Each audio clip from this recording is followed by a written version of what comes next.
The mountains, the setting where legends are born, the source of almost anything.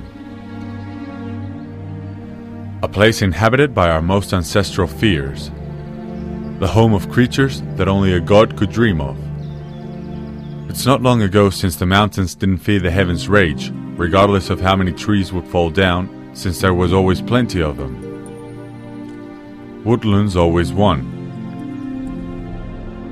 The green legacy was unbeatable. Not anymore. We depleted it so much that now it is in need of our help.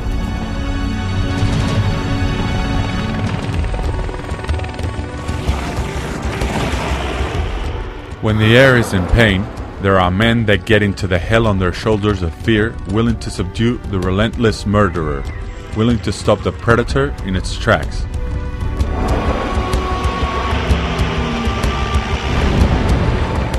It is the only war everyone wins.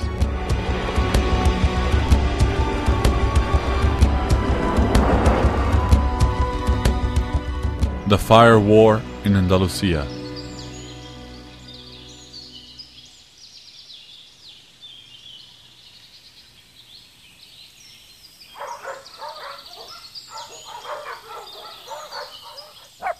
Fire was the great discovery of the human lineage. We owe almost everything to it. Food wasn't hard and cold anymore. Metals let themselves be tempered in the manufacture of tools, and with them we raised nice buildings to settle our home in. The stories that forged the culture of men were born around the fire.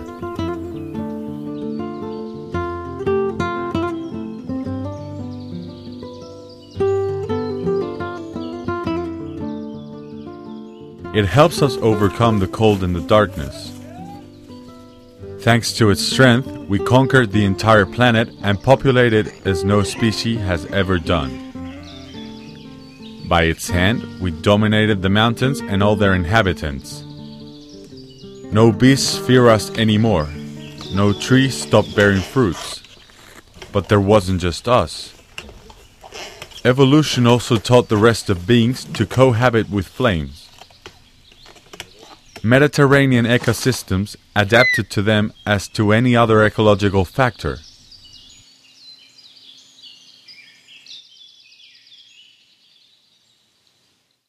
Cork oaks wrap up in cork, a fireproof suit that allows them to survive the passing of fire. Everything was fine. There was room for everyone in the ancient mountains as it has been for millenniums. The mountains seem to have no end. Green leaves are irreplaceable friends, allies without whom we won't be able to live, since they bring us rain, oxygen, and peace of mind.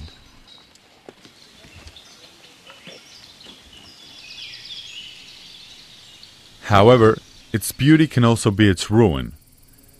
At noon on any day, as it's been for thousands of years, the human being prepares his meal and does it so with the help of his ancestral ally, the fire. Visitors who come up to enjoy them tend to pay no heed to the misfortune that may travel in their own cars. Hydric stress is a physiological condition of living vegetation caused by a decrease in the humidity of its tissues.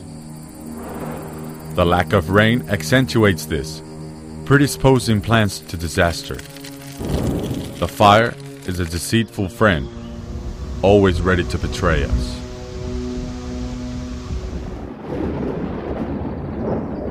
Fires can have a natural origin too, like rays reaching a tree during a storm. However, only 3 out of 10 are actually started for reasons beyond man's control. Most of the times, the offender has a name and a surname. The reasons that may lead an individual to cause such a danger are varied.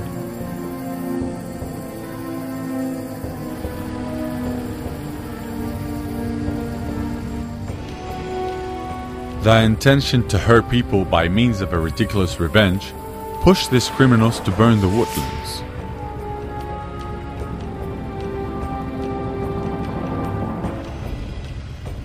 A bunch of matches and a retardant fuse thrown from a car can awaken the sleeping beast in a few minutes. more than 60% of fires are deliberately started.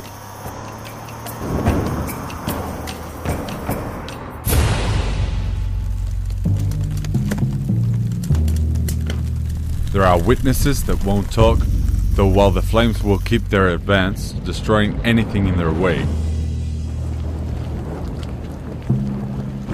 The options are to escape or burn to death. Unless anyone acts, time factor is decisive. An early detection of the seed can possibly mean its quick extinction before great damages are caused. And so it happens most of the times, thanks to the surveillance network that is part of Infoca, the emergency plan for wildfires led by the Andalusian government, Junta de Andalucía. An army of specialists sets immediately in motion. The topography of the place, the forecasted meteorology, and the nature of anything that can get burnt are key data. When the front develops in an inaccessible spot, it's necessary to use all available resources to contain it. Information is, in this case, the most valuable weapon. Land brigades fight hand-to-hand with flames. It is the so-called frontal attack. Sometimes it's not enough though. If the fire fronts multiply, air support becomes essential. But there are circumstances in which crews, fire engines and other aerial resources are not able to stop the progression of flames. Then it is necessary to establish an advanced command center from which coordinate the combat plan. The incident commander plans the strategy over the foreseeable schedule for the different battle stages. But in case of a large wildfire, the feared crown fire can happen.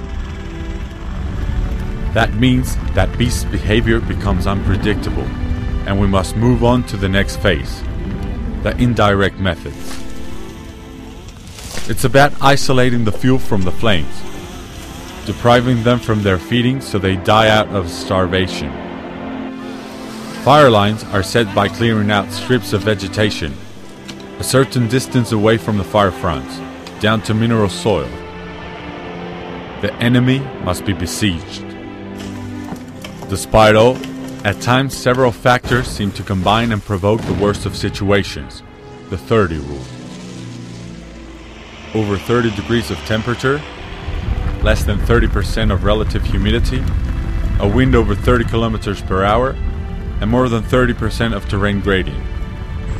That's the worst of nightmares. The mega fire, the definite battle.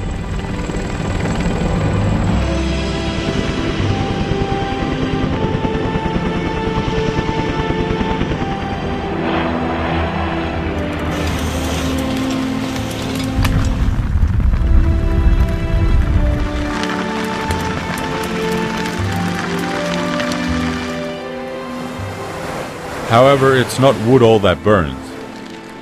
The broken agreement poisons the mountain's air. The air implacably gobbles up its inhabitants.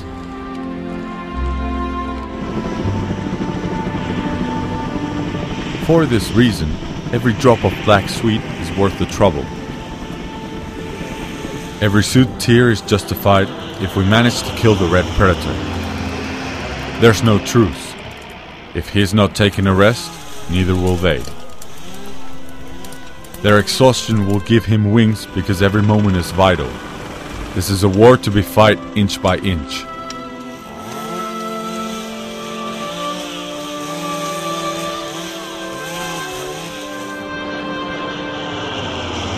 Everyone agrees on a fact.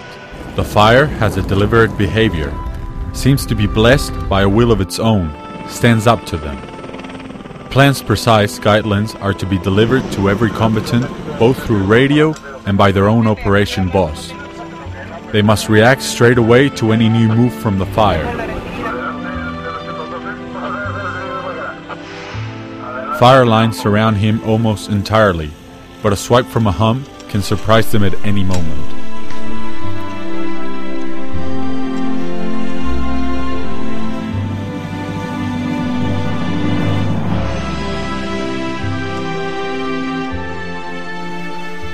these conditions, Crown Fire got most of the draw tickets. The convection column makes hot gases rise at great speed, provoking a cold stream to fall violently over the ground and generating firebrands and explosive swirls.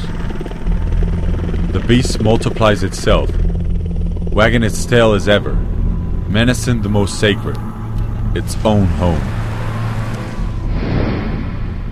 Security forces and corps are forced to evacuate residents and cut any access that could jeopardize people.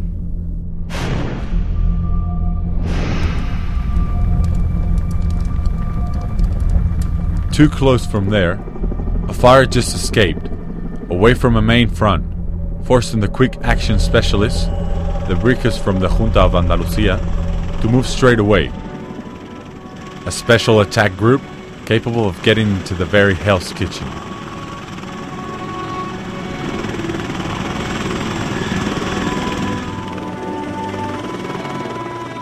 They get into places from where everyone would like to escape. The decision has been made. Helicopters, like Trojan horses, take them shortly up to higher levels, right under the very feet of the great animal.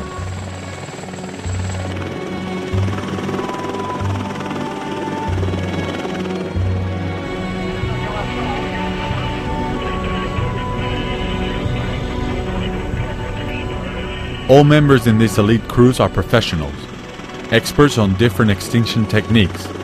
They're physically fit, they have clear, defined functions that make an effective, through safe, weapon out of the response capabilities.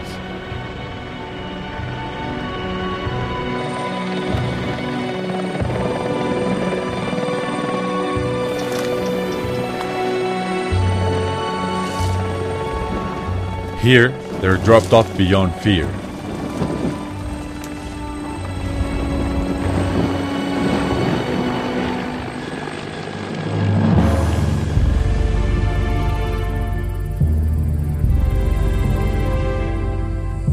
Now, the Infoca men will have to sacrifice some trees to deprive the flames from their fuel and kill them. Going one step ahead of the burning frontier, they set the definite trap.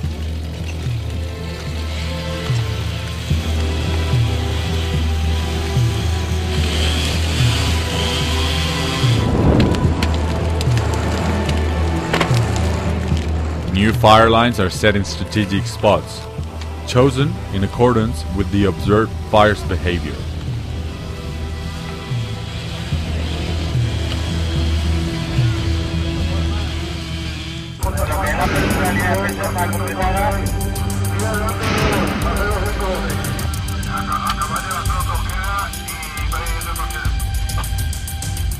The crews start to show signs of exhaustion while the animal keeps alive. Now more than ever, the coordination is key.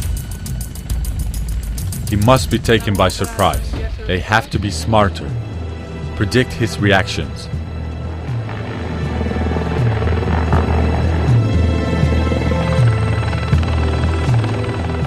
There are a few hours left of light. The aerial means finish off their last blasts of water. They are daytime birds though. As soon as the night comes, they won't be able to fly. Water provision was planned in detail before any fire had broken out. The water is, sometimes, mixed up in retardant products that slow the ignition down. Spraying this retardant over the firewalls and defense lines, they ensure flames can't go through.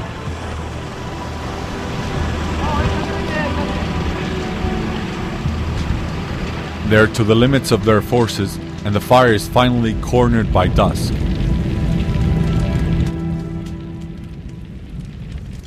It will be smothered by the huge siege during the night. Or so they dream. Darkness is the absolute kingdom of the red candles. Perhaps tomorrow's all over.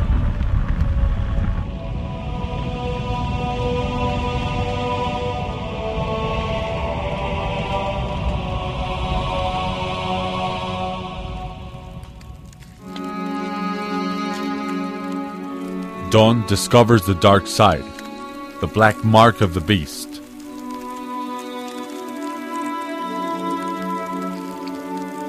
The end of the path for those who won't see it tomorrow. The loathsome epitaph of fire. A pyre made of innocence underneath which the sleeping beast keeps on beating. Refreshing the soil is necessary at this point. A gust of wind will be enough to invoke the great red predator.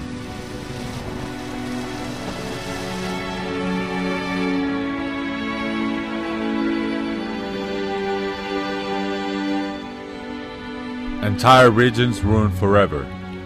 Our grandparents' landscape destroyed. Woodland fires are unforgivable crimes against the planet. Over 3,167 hectares have been burned in Andalusia since 2006. Every tree had its own story. Every animal had its favorite shade.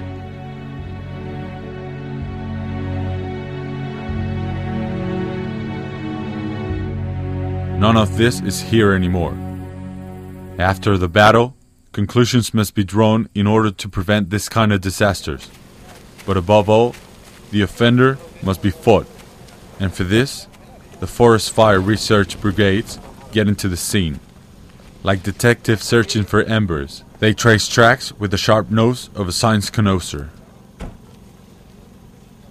A poor snail half burned, a slightly bent broom can be a clue. The spot where the fire starts is, for instance, where the fire is faintest, since the animal is still small and hasn't been fed enough yet.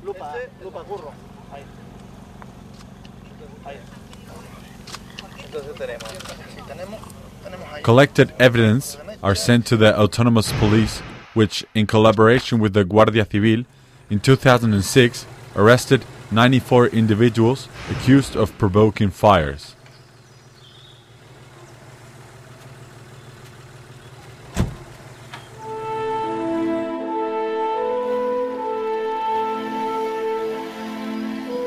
Once the fire is extinguished, a new army gets into the mountains.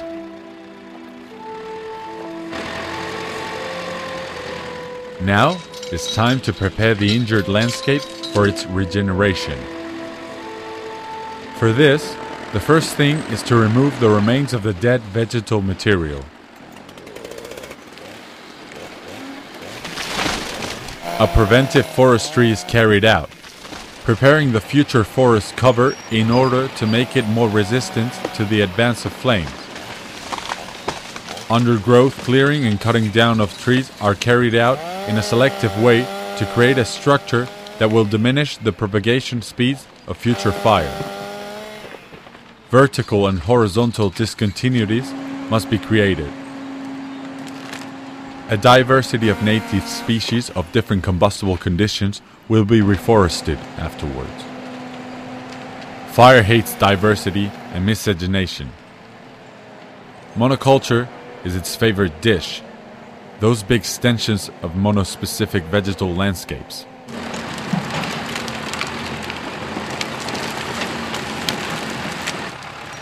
The same mules that carry the generous cork when the pact between the man and the mountain works now drag the corpse of the dead trees.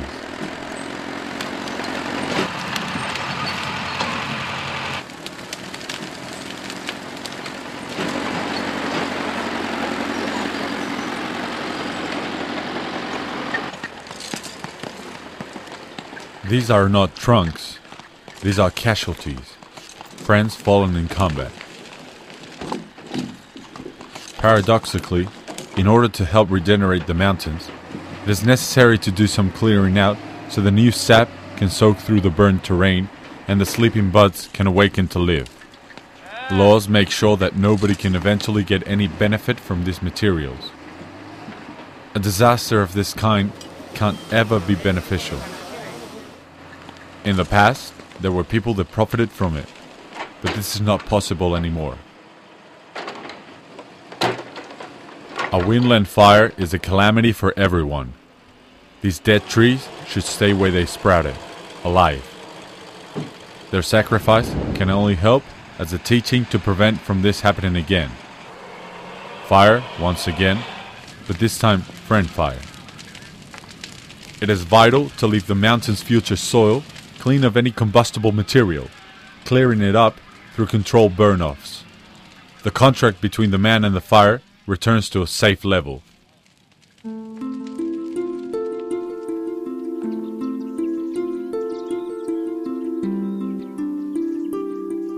The best of all is that the fallen corpse of those that won't be green anymore will serve as a base for their oncoming sons.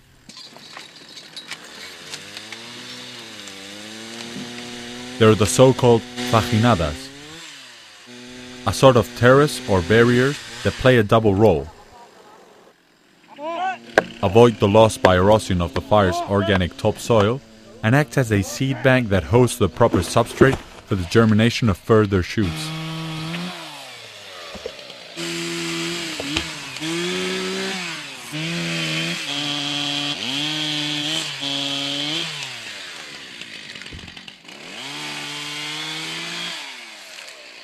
Once the mountain's wounds are stitched, the horizon weeps full of hope, ready to receive a new generation of giants that now are nothing but small saplings.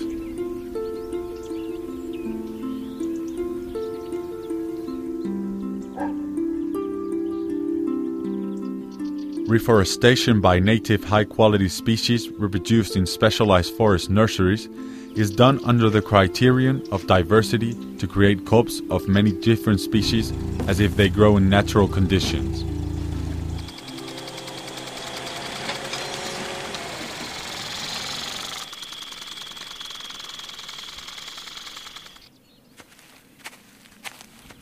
The regeneration of the Mediterranean mountain is quite quick both by sprouting off cut stumps or through the growing of new plantling.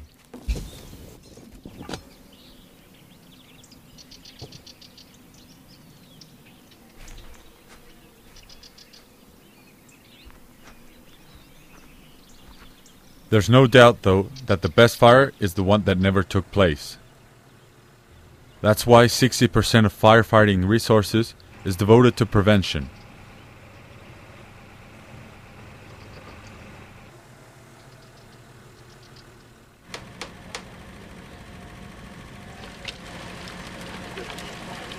A mountain is not a garden, and therefore the concept of cleaning may not be the most appropriate. However, there are certain tasks which efficiency against the fire spreading is only too well proven. Among them is the removal of dead combustible materials from the ground, the opening of grazing areas interspersed with the wooded canopy, or the removal of exotic species more vulnerable because of their easy combustion.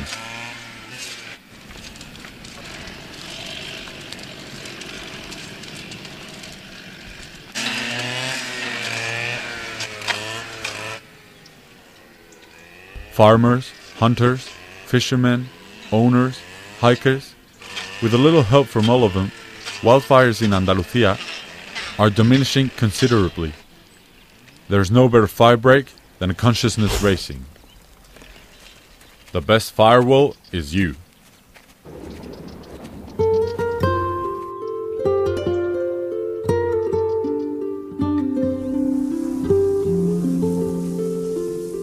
With heaven's help, the mountain will beat again. The Andalusian landscape hosts the biggest biological diversity in the whole continent. But Andalusia is, above all, the land of the warm and nice people.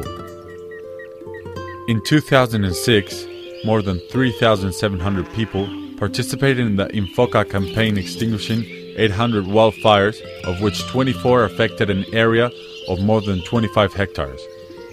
2,286 kilometers of fire breaks, strips and lines have been built, and what is more important, everyone is willing to help. The contract between the man and the mountain seems to be returning to a balance that should never have lost. Let's hope that the old cork tree can keep on giving its fireproof suits to the men forever. Let's hope that the roaring of flames won't ever be heard again.